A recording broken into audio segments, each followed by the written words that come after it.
Please do let me know if I go too fast and I lose you, though. We'll just modulate. Okay, so last time we talked about maternal red cells versus fetal red cells. So the fetal hemoglobin has to bind oxygen at the same PO2 at which the mother's hemoglobin is releasing oxygen. This means that instead of the partial pressure that you would get at the lungs, it's going to get a lower partial pressure, right? Because the womb is not the lungs, is it? It's a very different. Hopefully you all know that, because that would be really bad. So again, the fetal hemoglobin is going to have a lower affinity for the 2,3-BPG than does an adult hemoglobin. This is going to shift it to the left here. See how it's shifted to the left? And thus, its top of the binding for hemoglobin is going to be a lower PO2, partial pressure of O2, than it normally would be for the maternal red blood cells. What this means is it will bind stronger at a lower partial pressure. Okay? Now, normally this would mean that you deliver less, and yes, you would deliver a bit less. Okay? But remember that our previous number started at the partial pressure of the lungs, right? Whereas now we're starting at the partial pressure of whatever distance that is from the lungs to the womb, right? Okay, so again, this is going to have a higher affinity for the oxygen than the adult hemoglobin will. This is going to help to pull more of the oxygen off of the mother's hemoglobin so that the baby gets more in the womb. The carbon dioxide and hydrogen ions are going to have allosteric effectors of the hemoglobin. These are going to be produced by rapidly metabolizing tissues. They'll enhance the oxygen release by hemoglobin. So your carbon dioxide and hydrogen atoms are both going to increase the rate at which you release the oxygen, right? Does this make sense? When you exercise, what will you start building up? Yeah, acid, right? Lactic acid specifically, so hydrogen ions, and carbon dioxide, right? Okay, so the Bohr effect is the regulation of oxygen binding by carbon dioxide and hydrogen ions. That was named, it's the Bohr effect. Damn biologists. But so several chemical groups within the hemoglobin tetramer have pK values that are near pH 7. This is actually how the hydrogen ions will regulate this process, is they will literally flip your charges, okay? Because we have a very high sensitivity due to the fact that many of these groups have pK values near 7, right? So when we're looking at the pHs, at pH 7.2, this is the hemoglobin binding curve. And what we can see is that we would have to hit a lower partial pressure of oxygen, which is around this 20, right? If we go to 7.4, on the other hand, see this right here, we would have less oxygen released at that P20, that would be your outer tissues, okay? And so what we're seeing is that when we shift downwards in pH, what's happening? We're releasing more oxygen at the tissues, right? An additional, going from 66% to 77%, an additional 11% of the possible bound oxygen, right? And so this is going to give, when you start having that acid burn, acid build up on your muscles, an extra 11% available of that oxygen, okay? Now, it will get shared with all the groups you're using, so it's not, 11% right at the muscle you need it, but you get the idea. All right, and again, these groups are incredibly important for sensing those pH changes, because there's not like you have a pH meter in your muscle and it goes, hey, more oxygen. That's not how biology works, is it? Nope. Okay, so at the lower pH, your ionic bonds are going to form to stabilize your T state. Your T state is which state again? Oxy or deoxy? Deoxy, yeah. Relax, taking on oxygen. T state, tense, losing oxygen, right? Okay. Okay, and thus you'll have a greater tendency for the oxygen to be released because it's going to be harder for it to rebind back on, right? Okay, This is actually the terminus right here. And as we can see, this alpha 2 would normally associate with this, with a nitrogen. And now it's been protonated, and we have this positive group right next to that carboxylate terminus, don't we? And so what is that going to do? We'll have these pulled and kept real tight together, right? And so they can't shift around and change as much. Okay? We've strengthened that connection. This is the added, I'm sorry, did I say, yeah, I left my damn cursor up here. Added proton, right here. Shit, my cursor. Cursor's in the right spot. Added proton gets added to this group. This, by the way, is why this is so sensitive to this, because it's this histidine that has that pH real close to 7. If you remember, that pKa was real close to 7 on our previous chart in the previous chapter. But anyways, everything else I said is the same. It gives this positive charge here that's now going to be attracted to the negative charge on the B1 here, which is then going to on the carboxylate group here, which is going to make this very hard to break apart and change, right? It's going to make it much more rigid.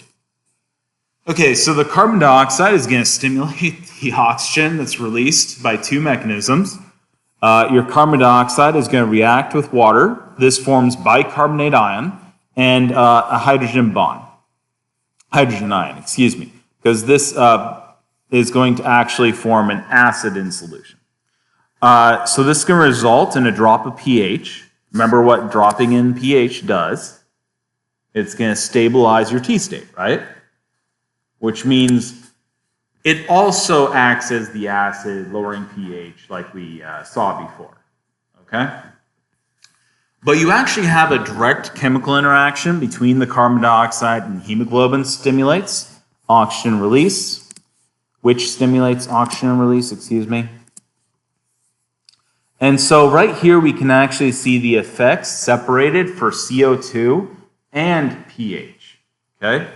So this right here is the normal physiological pH with no CO2. That's our normal hemoglobin, everything's normal, okay? 7.4, it's red. Everybody see the red one? Okay. And so when we lower the pH, we get the blue one. Again, no CO2 yet. Okay, this is just lowering pH. And what do we see? That's that same 66 going to 77%, isn't it? Okay? And it shifts down and to the right for the sigmoidal curve, causing more oxygen to be released now in that area. Okay? Everybody all good so far? Fantastic. Nice figure, isn't it? That's why I like your book. Beautiful figures. Okay. And actual numbers. Real scientific study numbers. This right here is the same pH as we just talked about. See how it's that purple color? So 7.2 for the pH. Now we have a partial pressure for the CO2 of 40 torr. Okay? And so this is with the additional addition of CO2. Right? A little bit acidic, CO2. And as we can see, if we compare the acid, same pH, 7.2, with the with CO2 or without CO2, we see that we actually get an additional 11% released. Everybody see that okay? By, again, shifting the sigmoidal curve down and to the right, i.e. favoring the tense state, right? The T state. Okay. Did I lose anybody? No. We doing okay? Fantastic. I could have just shown that figure. But then the other stuff doesn't make as much sense. So this right here is actually your mechanism for your carbon dioxide stabilization. This is how this actually does this. Remember, it does this directly on the hemoglobin. The carbon dioxide is actually going to stabilize your T or deoxyhemoglobin. It's going to react with the terminal amino groups. This is going to form these negatively charged carbamate groups. That's carbamate, by the way. Okay? See the amate, amyl, and then carbamate. Okay. This is going to be negatively charged carbamate groups are going to participate in ionic interactions that stabilize the T state and thus stabilize the oxygen releasing state, giving you more oxygen release. Okay? Unfortunately, I don't have a nice figure for that. You'll just have to sort of imagine it, okay? Or memorize it, I guess. The carbon monoxide is going to bind to your heme irons in the hemoglobin and is actually going to compete with oxygen for binding. This is why carbon monoxide is a poison, whereas carbon dioxide is not normally considered a poison. Okay? Does everybody know that like volcanic releases sometimes poison entire towns and take them out with carbon monoxide? Like this has happened with hundreds of people at once, multiple times in history. No major indications, and poof, everybody's poison and collapse. All right. I know, terrifying, right? That was my daily dose of terrify you to death. All right, so again, the carbon monoxide will compete with the for the heme binding site with the oxygen. The carbon binds better to the iron than the oxygen would. Okay. Now, the hemoglobin actually does protect the iron from the carbon binding to it a little bit, but not enough to completely counteract it in humans.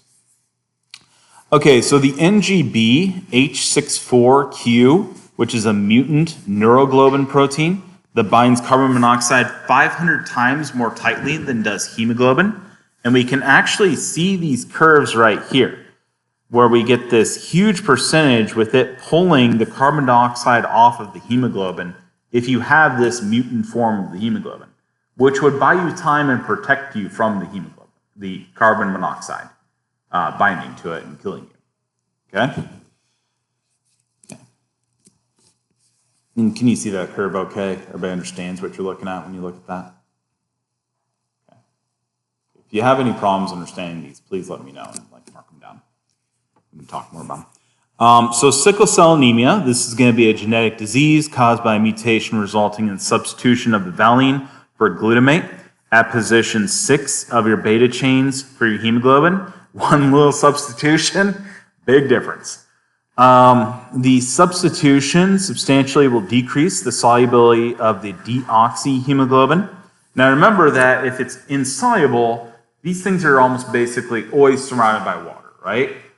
So when it goes to the deoxyhemoglobin, there's parts of it that will become insoluble and actually come out of solution, which is your blood serum, right? And your cell insides. Okay? So in people with sickle cell anemia, both the alleles of the hemoglobin beta chain gene are going to be mutated. If one of them is mutated, they will not actually exhibit full-on sickle cell anemia. But interestingly enough, they'll actually be protected from malaria. So that's why that maintains and stays around, by the way. They don't die off. Hemoglobin S, which is HbS, is the mutated form. So this is the mutated form of hemoglobin. This is sickle cell anemia right here. Can everybody see it okay? That's a normal red blood cell. Okay? I know that you probably thought they looked like perfect, like little discs. Unfortunately, blood cells don't. They look lumpy. But sickle cell anemia looks like little sickles, right? And so when those are trying to travel through your heart and blood vein and arteries, what do you think happens? Exactly. Yeah, and they're going to rip themselves open, right? And bunch up and so this is actually the fibers here. These are the hemoglobin fibers you can see. These have been precipitated out. They're going to clump together. And they're going to make these structures, right? So the hemoglobin molecules for sickled red blood cells will form these large fibrous aggregates. These fibers will store the red blood cells like that. And they're going to readily adhere to the walls of the blood vessels. They'll block capillaries. They'll impair blood flow. It's not a pleasant thing. By the way, why is that color like that? Exactly. Yeah, we're stuck in the deoxy insoluble form. It's messing with our equilibrium, isn't it? Yeah. You got it. So the substituted valines. This lies on the surface of your T-state molecule. This can interact with other T-state HBS molecules to form aggregates. Which is the HBS again? Okay, hemoglobin, globin the B, hemo H, right? S, sickle cell. Okay? These abbreviations always make sense, but you do have to decode them sometimes. Okay? So please don't get like, oh, I can't possibly understand the abbreviations.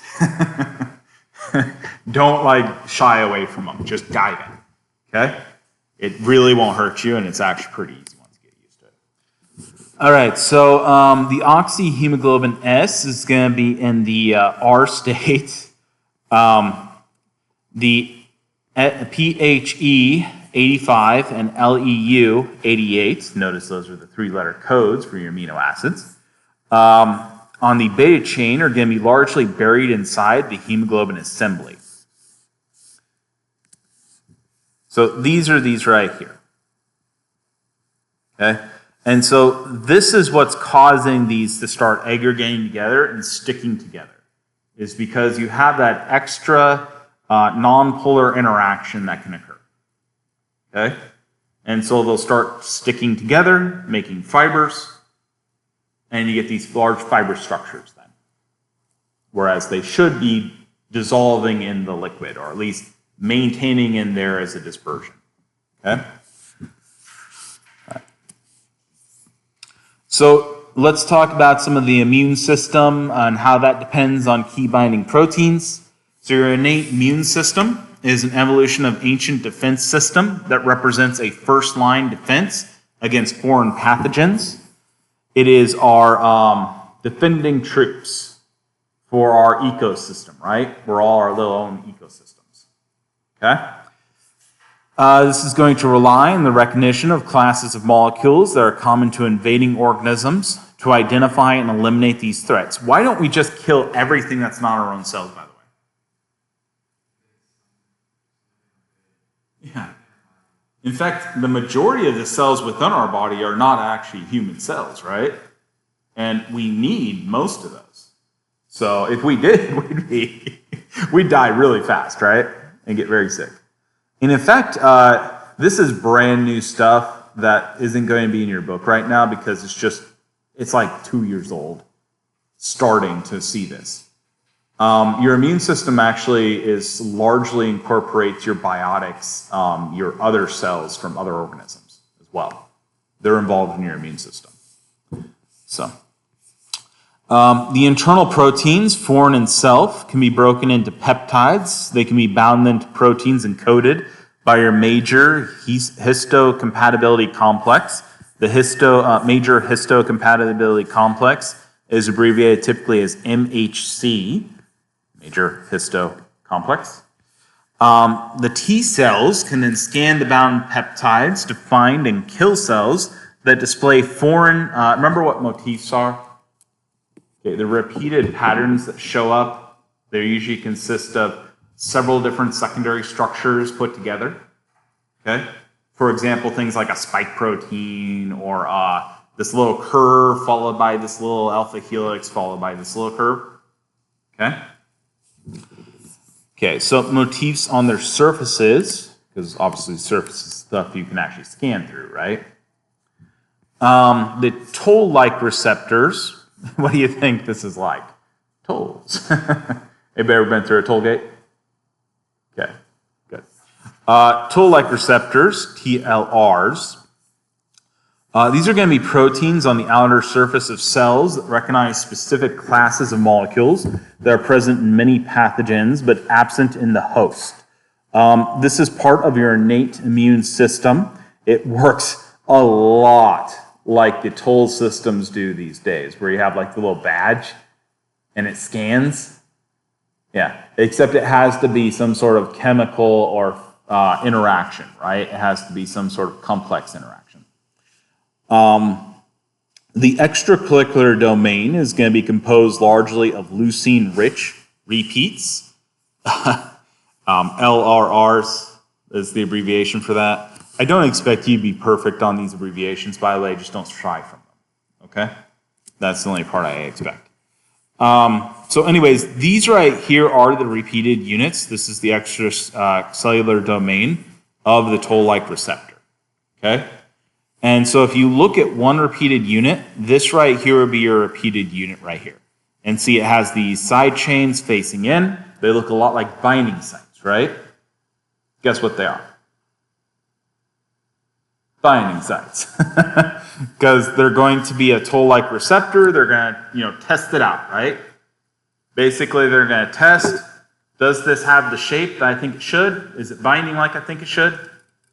Oh, it is. It's an enemy. Kill it.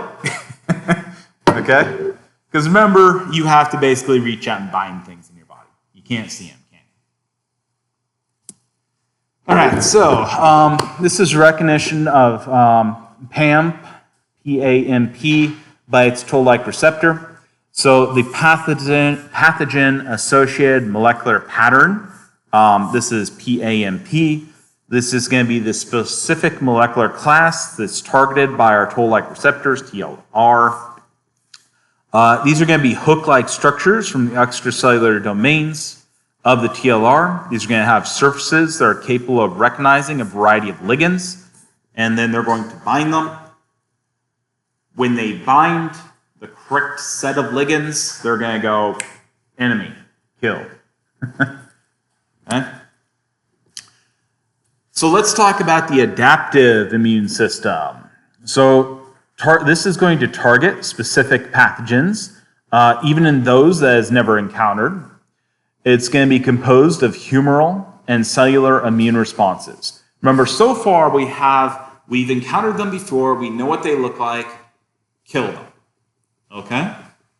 Now we need to start targeting stuff we've never encountered before, right? New stuff. So the humoral response, immune response, is going to have soluble antibodies, which are immunoglobulins. These are going to function to recognize foreign molecules and mark them. This is going to signal foreign invasion.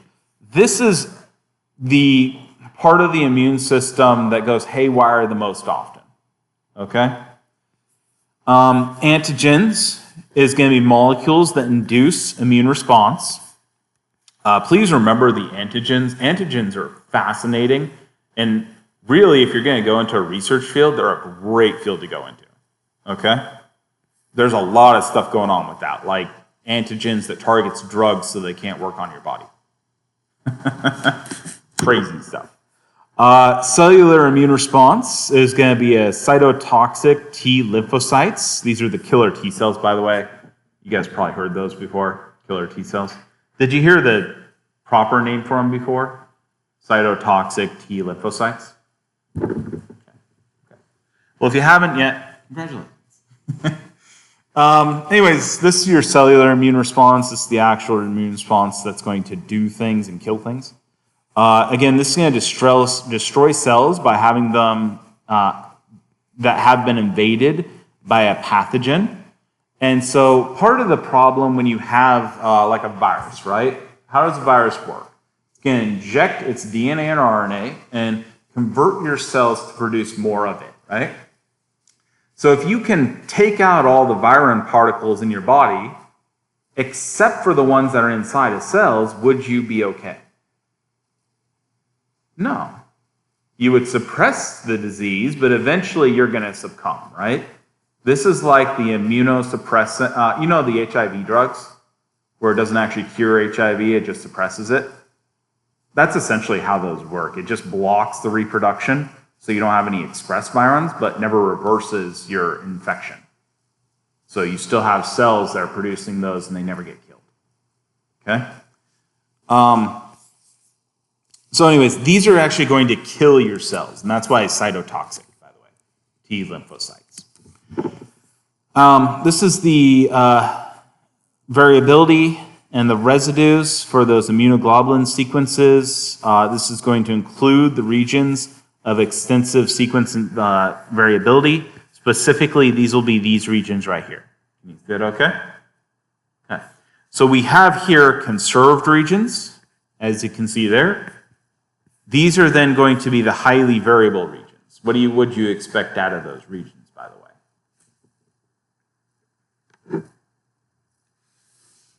we go back, immunoglobulins, okay, those are right here, right? I.e. like the soluble antibodies, right? What are they doing? Well, they're attaching to things and marking, hey, we need to kill these, right?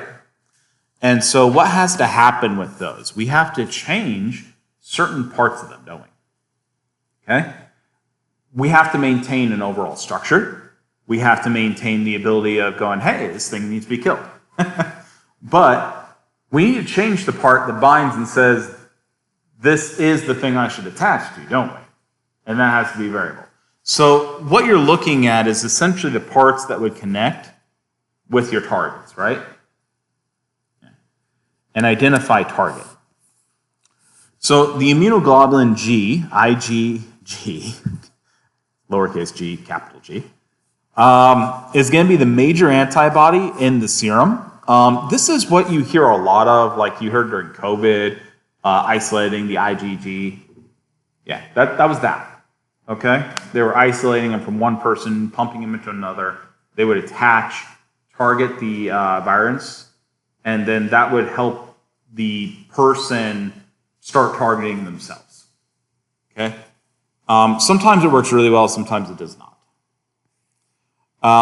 This consists of 12 domains that adopt the immunoglobulin fold structure. The immunoglobulin fold is going to consist of a pair of beta sheets that are linked by a disulfide bond. Can everybody envision that in their head right now? No? Yeah? Okay. Hopefully, yes. Okay. Because those are those structures that everything's going to be built on, right? Okay, if you can't, please just come in and talk to me. We can do some flip cards or something. The hypervariable loops are complementary. Let me get some more. Hypervariable loops are complementary determining regions, CDRs. Excuse me. These are going to be 3 loops at one end of the structure that contain hypervariable regions, hypervariable meaning highly variable, right?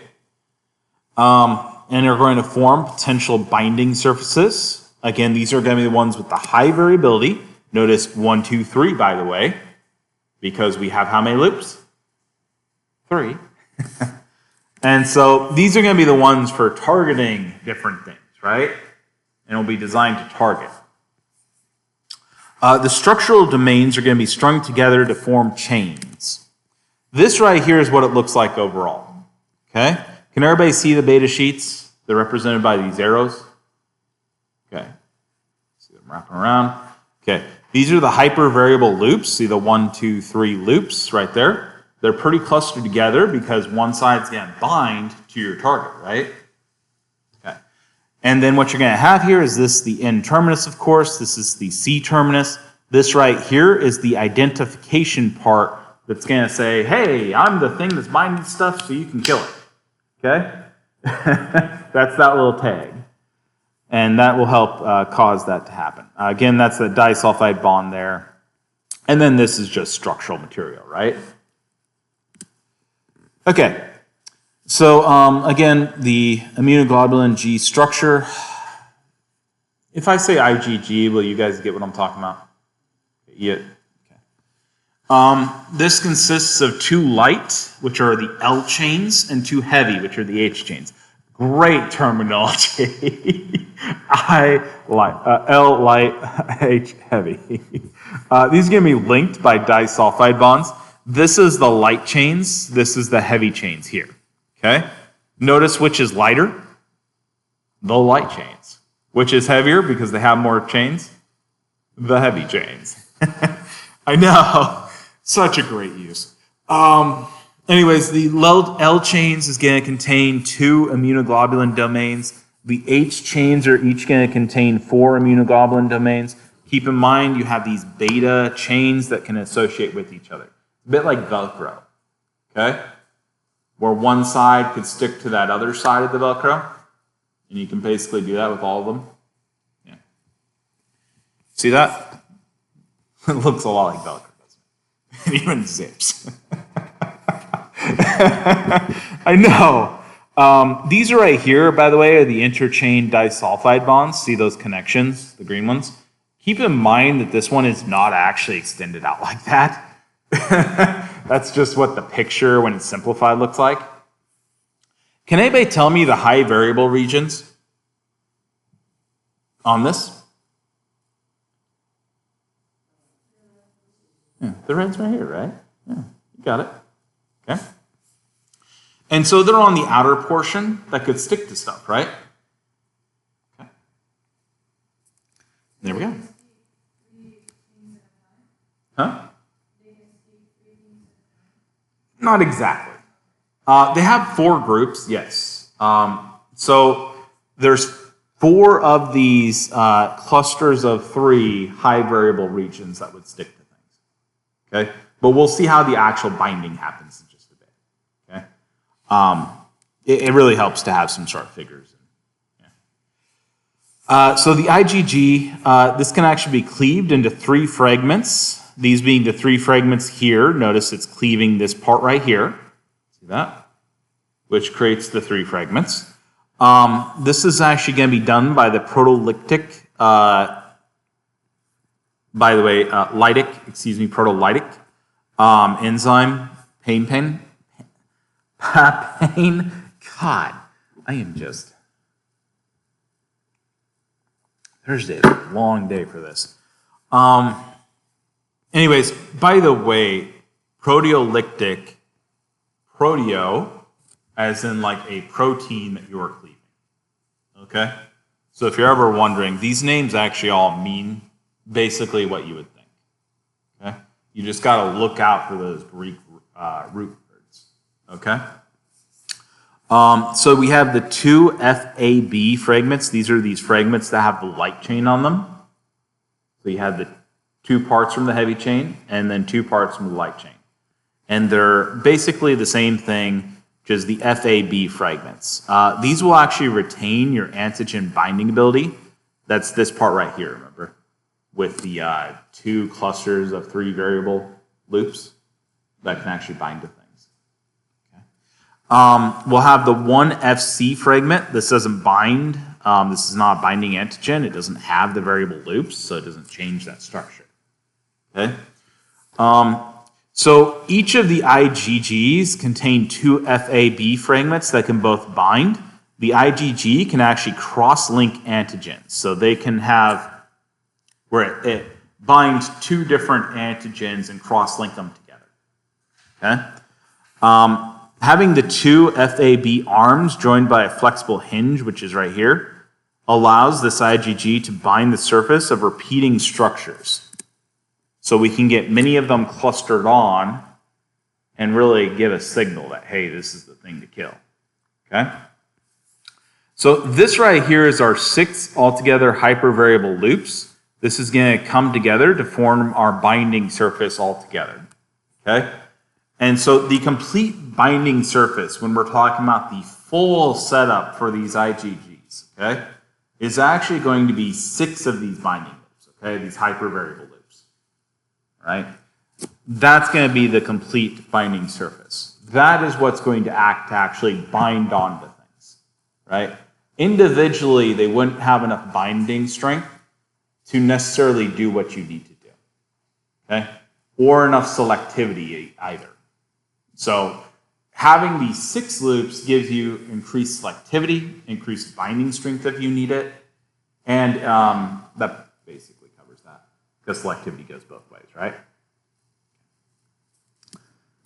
Okay. The hydrogen bonds and numerous van der Waals forces are going to interact to contribute to the high affinity of an antibody-antigen interactions. So right here, we actually have an interaction that's occurring with the lysozyme here.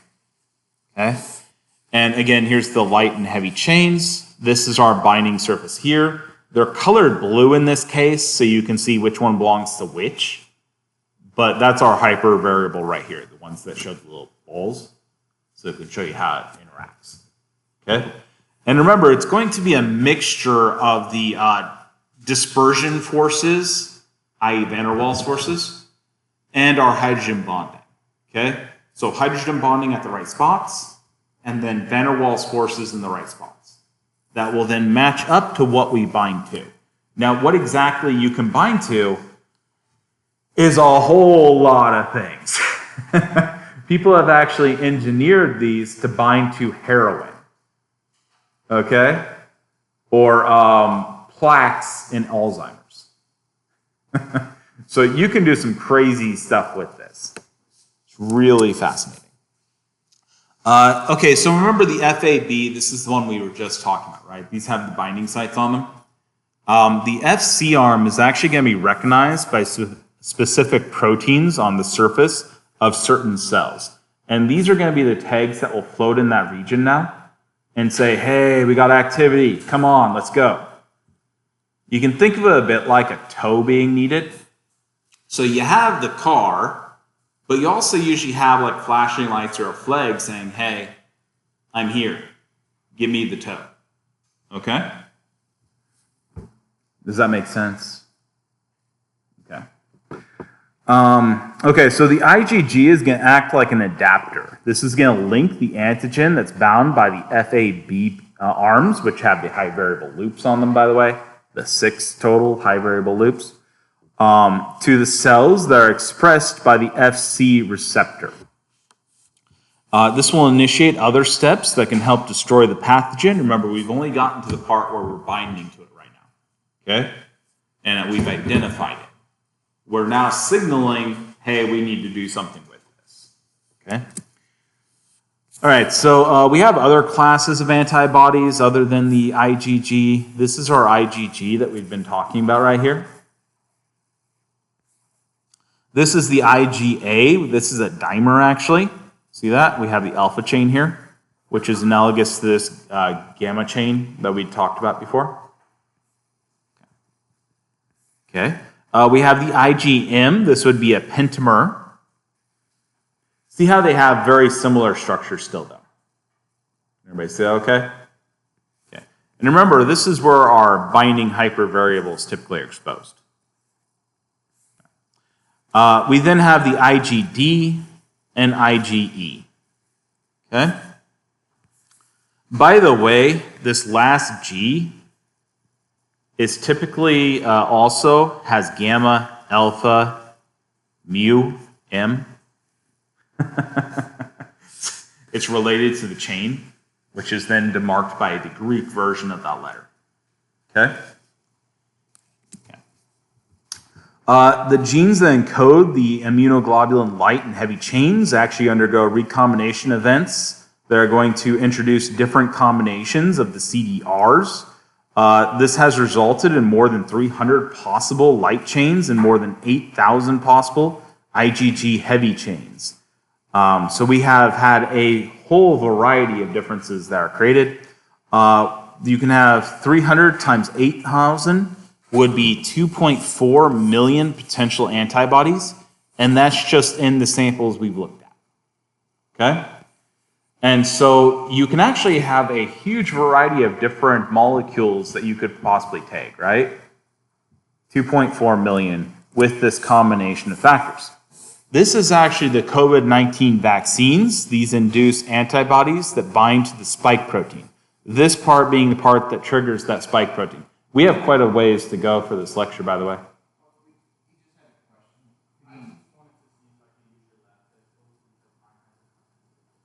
Yes, you can. But yeah, we're trying to. Okay. So you can see this part that binds the spike protein, right? Right there. Okay. How about the cell-mediated immunity? So cell-mediated immunity is going to be and evolved in response to the damaging properties of intracellular pathogens. Vertebrates are going to cleave self-proteins and proteins from pathogens into short peptides, which are then going to be displayed by class 1 MHCs, proteins that are embedded in the cell membrane. If you forgot, that's up here. Wow. Right there. Major histocompatibility complexes, MHCs. I know, because they're so damn long named, aren't they? Okay, which will be embedded in the cell membrane. As you can see here, this is an example. We can see here a groove that you can then embed attached to. Okay. Okay, so let's talk about right there's the groove, by the way. Everybody see the groove? Side view here. Okay, has the red thing in it. Okay, so the peptides are going to bind in the groove of your class 1 MHC proteins. This groove will be designed so it has the proper hydrogen bonding and hydrophobic interactions to bind with whatever that peptide is. And so right here we can actually see the peptides binding within that groove. Remember that this would be embedded in your cell membranes typically. Okay? Right here would be the part embedded in your cell membranes, by the way. All right. So it faces out. Each MHC class 1 protein is going to present peptides with recurring features. We can see the recurring features here. The peptides almost always have 2 anchor residues. Again, they're going to be crucial because you have to anchor and bind the MHC protein. No anchors. How well would it work to like hang a clock if you don't have an anchor? Not so well. So you have leucine in your the second position and valine in your last position. This is the leucine here, the valine here. Remember that valine and leucine are excellent anchoring, right? That's what we're using here. This is your N-terminus and C-terminus, by the way, right here. That's C-terminus is right now is the valine. That's at the end in protein. Okay. This right here actually shows your anchored residues here. And see how you have the leucine and valine conserved. You have some change in between. And we have several different versions of this here. Can everybody say okay? And then we have the colored versions here. And you can see them all stacked on top of each other. They're pretty well conserved. You see that? They're semi-conserved. Okay? So your T cell receptor is going to recognize your specific class 1. This is your T cell receptor right here. This is your class 1 MHC, class 1 here.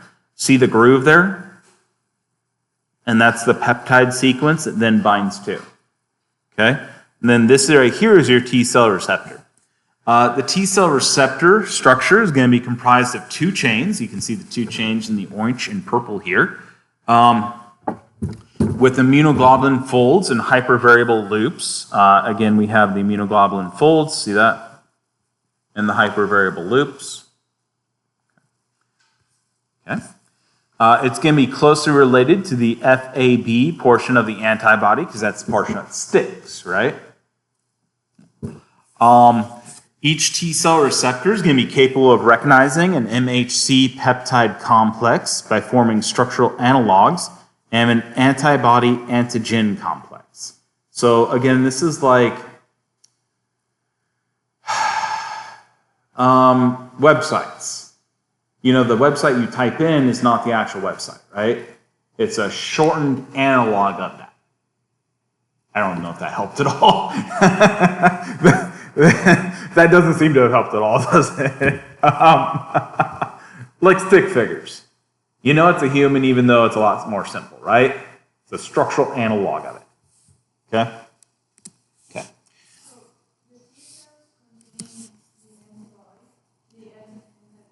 Yes, these are going to contain like the IgG hypervariable loops, that sort of thing. They're going to be closely related to those FAB portion of your antibody. Okay? They're going to be what binds to that specifically. And then these right here are the MHC class 1s, are what are going to actually bind to those. Okay?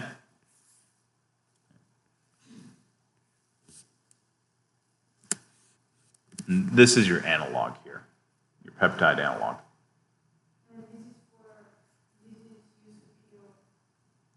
Yeah, this is going to be used to identify and kill organ invaders.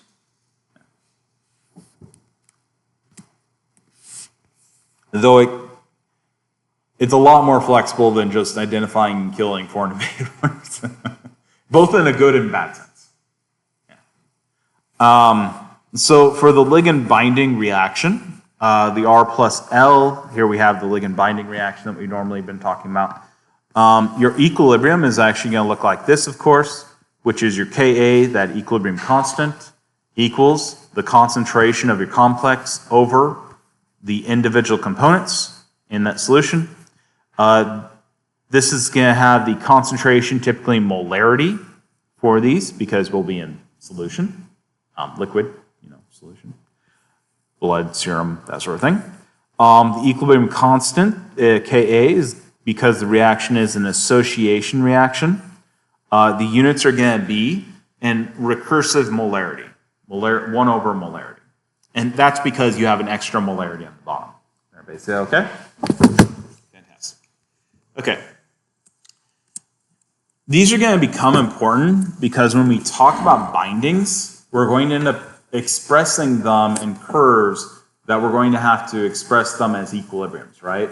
How well it binds to something, okay?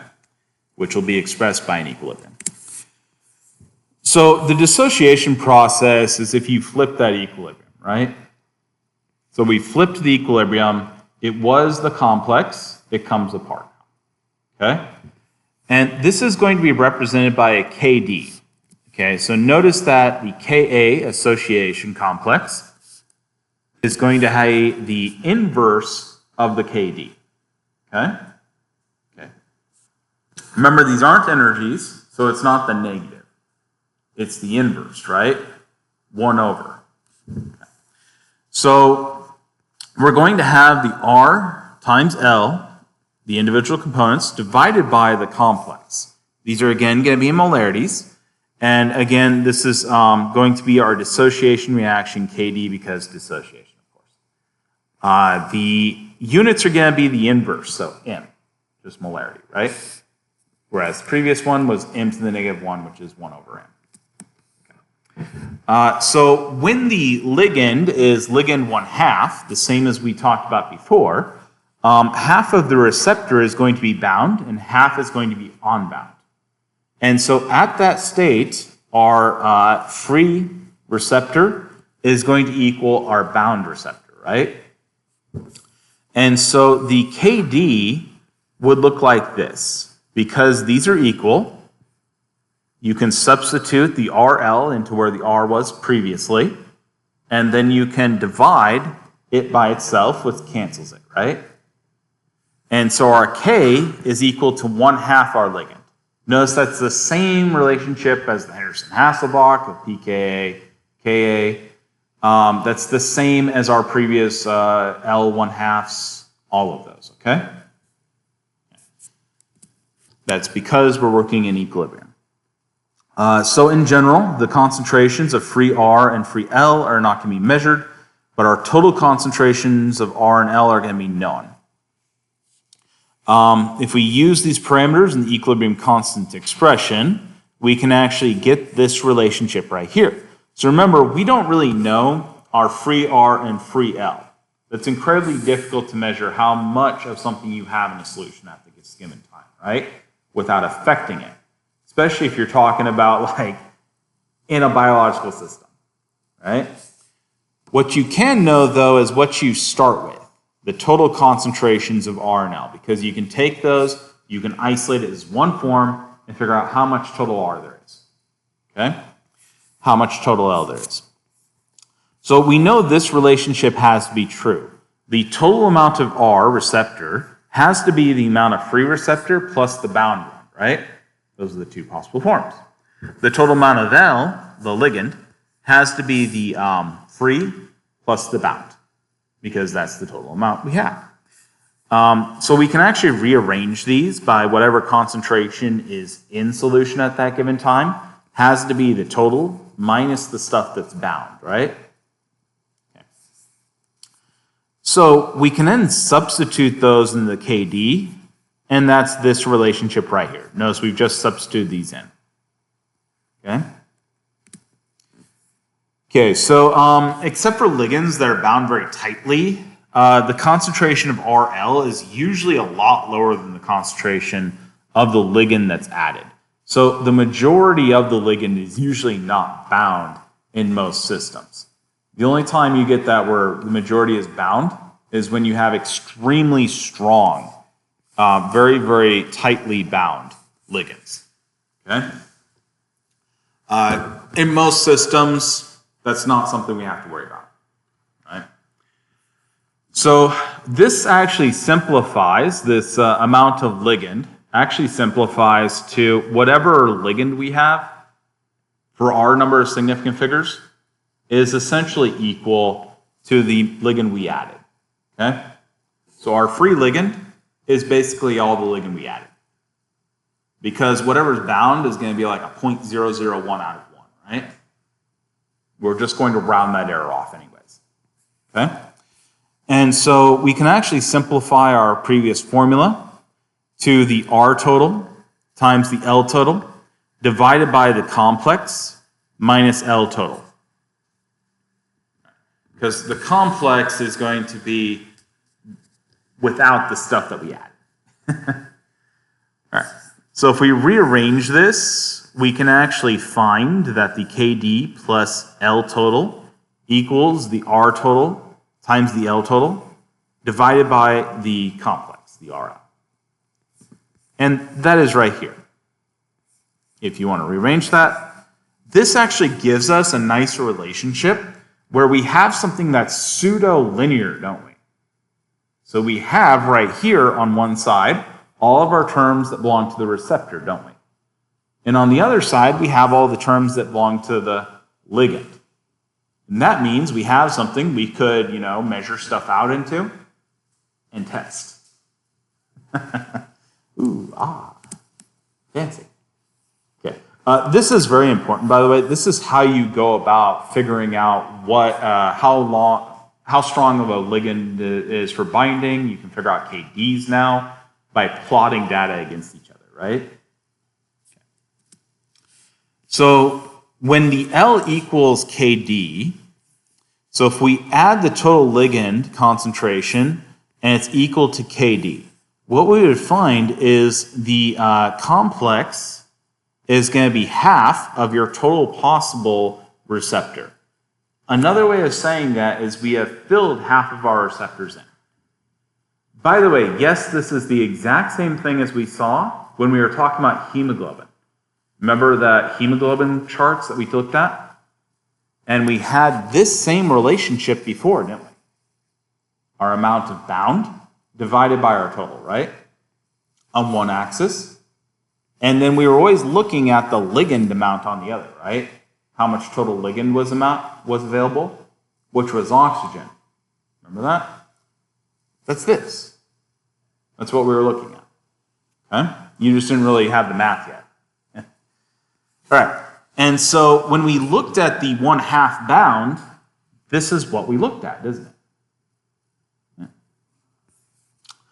Okay, so at this point, 1/2 bound of the total receptor concentration is going to be bound to the L, and KD will be equivalent to L 1/2, and that was that L 1/2. We were actually looking at their KD values, weren't we? Okay, so again, this is going to be the fraction of the total receptor bound to the ligand. The degree of saturation of the receptor with the ligand can actually be found from the equation 2 that we looked at before. Once the KD value is known. So if we have the KD value, if we figured that out for something, a set of standard temperatures and pressures, then we can actually figure out how many of our sites are bound by how much ligand we have put in. Okay? Or vice versa, really. All right.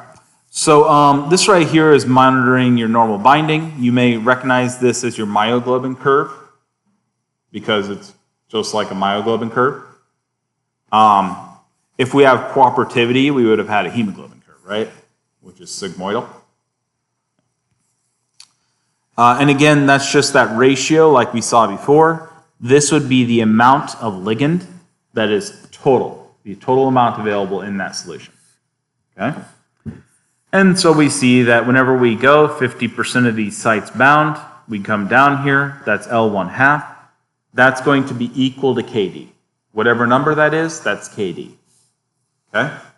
And again, the units work out because we do these ligands in molarity, don't we? Okay. If you want Ka, what would you do? I don't want to know the dissociation, I want to know the association.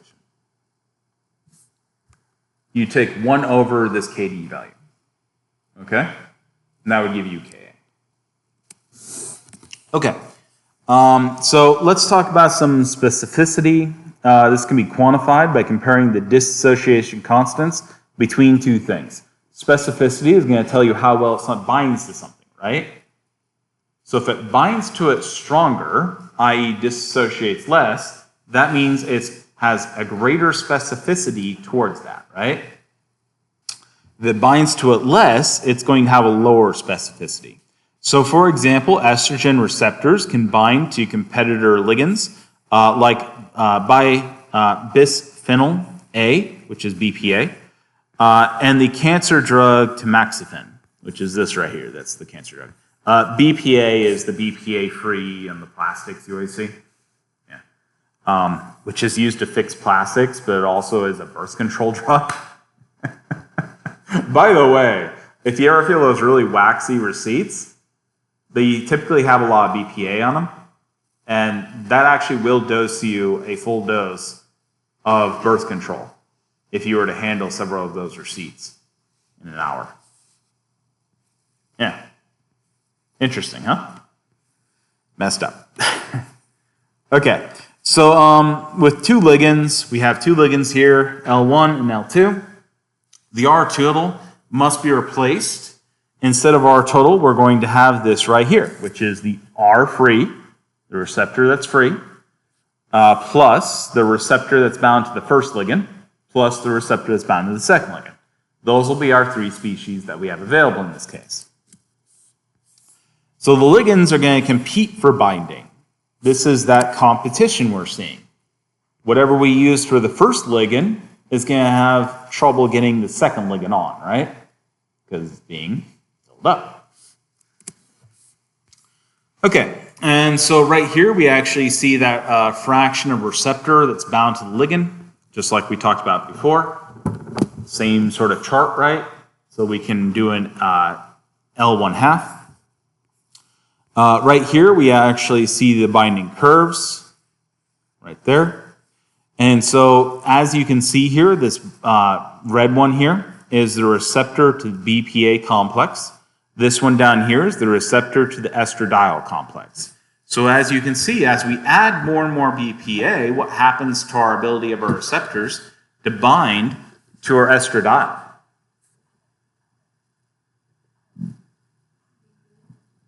Yeah, it decreases, right? Now, it is a logarithmic functions. We will max out, i.e. bind basically almost all the sites we could bind with BPA eventually. And then we would have a few ones that could bind to estradiol and will, okay? But it will be a very low number eventually. As you can see, it isn't completely one-sided here, is it? See that? Why is this not like a 1 here? Do you think?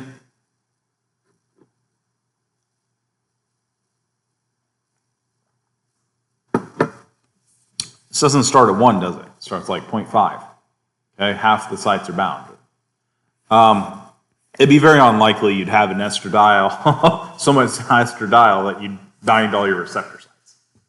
Okay? So they just start off at the 0.5 here. All right, so equilibria. These can be viewed from the perspective of the rates of forward and reverse reactions. Again, we have this equilibria right here. This would be the rate of the forward reaction. This would be the rate of the reverse reaction. Everybody say okay? Fantastic. Okay, the -1 represents that's going backwards. The +1 represents is going forwards. And so if you had a multi-step reaction, you'd have a K2, K3, etc., right? Okay. And you may recognize that from organic chemistry. Remember our rates of reactions and such? Yeah. Okay, so our forward rate constant, which is K1, the positive. This is going to be our forward reaction. It's going to be a second order reaction, and it'll have a rate that's given by this right here. So our rate of our forward reaction is going to be the binding, right? See that? We're coming together and binding. Okay. And this is always represented by our reactants, right? We never represent it by products, okay? And so we have our constant, our rate constant, which is a small k, 1. By the way, anybody know why the equilibriums are big K's? They're a combination of small k's, okay? Our equilibrium big K is going to be made up of these small k's. This will be multiplied by the concentration of reactant 1 and the receptor and the ligand. Okay? It's second order because each of these is first order because they're the power of 1, right? For binding, they're always first orders. They add together to make second order. Okay? That's just binding because you can't bind something that's not there, right? You have to have the thing you're binding. The reverse reaction is going to be a first order reaction because this is one only matters what can split apart, right? All that matters is how much complex you have. So in the reverse reaction, we'll have the rate in the reverse direction is equal to the reverse constant rate, or rate constant, and this will be then multiplied by the amount of complex we have. And if we have more complex, then more of them can split apart in any given second, right? Less complex, less can split apart at any given second. Notice the K1 actually has a molarity -1 times seconds to the -1, so that it can give us a rate that is something like molarity over seconds, right? How fast it goes. On the other hand, this one only has a seconds -1 because it's already only 1 molarity, right? So molarity over seconds.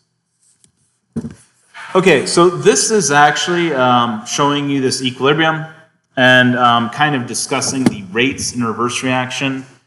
Okay, so right here we have several different states. In this one right here we have ligand, and some of them are bound.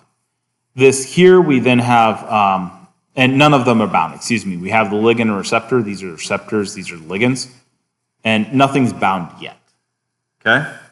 Right here we have several of the ligands binding sites on the receptors have been bound, while you have a few free, right? Down here, again, we have another state, and over here we have where everything's bound, which is obviously not something that happens a lot, right? And so, again, remember, at equilibrium, what is equal about an equilibrium? Is it the concentrations? No. What's equal at an equilibrium is the rates of reaction, right? So the forward and reverse rates have to be equal at equilibrium, okay? And that's actually what we're seeing here. We're seeing a dynamic equilibrium, aren't we? Where some of them are coming unbound, some of them are being bound again, and our rates are then equal, okay? Our total populations in both of these B and D are the same, aren't they? Okay? Now, this is showing you the equilibriums where it shows you a different population. And so this favors this state where we're given this population overall, right? Okay. Anybody have any questions? Fantastic. Okay, so at equilibrium, the concentrations of all species will be unchanging in the bulk, right? Individually, they'll be changing really fast. The rates of the forward and reverse reactions are going to be the same, and this is why you have no overall change, is because whatever change happens in one direction gets counteracted overall in the other direction equally, right? And so your rate forward has to equal the rate reverse. This K1 has to equal this rate reaction right here, has to equal the other one, okay? Okay, so if you took these, you grouped up K1 divided by K -1 on one side. See that? You divide it over. And then you do the same thing to get the other one free. So now we have all concentrations on one side, we have all rates of reactions on the other. What do we see?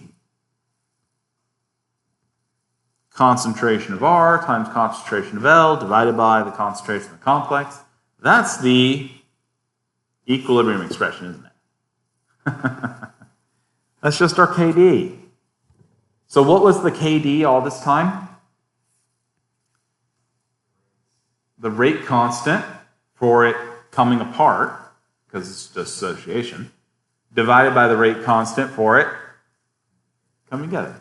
Now be careful with the terminology. It's very tempting to say rate, and if I'm not careful, I will even. But it's actually the rate constants. Okay? And that's why this number isn't 1, even though it's an equilibrium. If it was the rates, it would actually be 1, because these are equal, right? If you divide one over to the other, you get 1. Yeah, the terminology really makes a difference there, doesn't it? It's one of those things where like you're not really careful. Ooh. Okay, so a rate constant is going to reflect your distribution of reaction times at the single molecule level. And so this is your number of events that are happening at a single instant. Okay? And you can see that, again, we're looking at an overall relationship, but in reality, overall relationships are composed of many extreme edge cases, right? How common is it to get the average? How many people do you know that are exactly the average height? That have exactly the average number of kids? Not a lot, right? Because edge cases are actually what compose averages. Okay? So another cognitive dissonance that happens quite often, be careful of those, okay? They're really easy to get and they're very hard to break.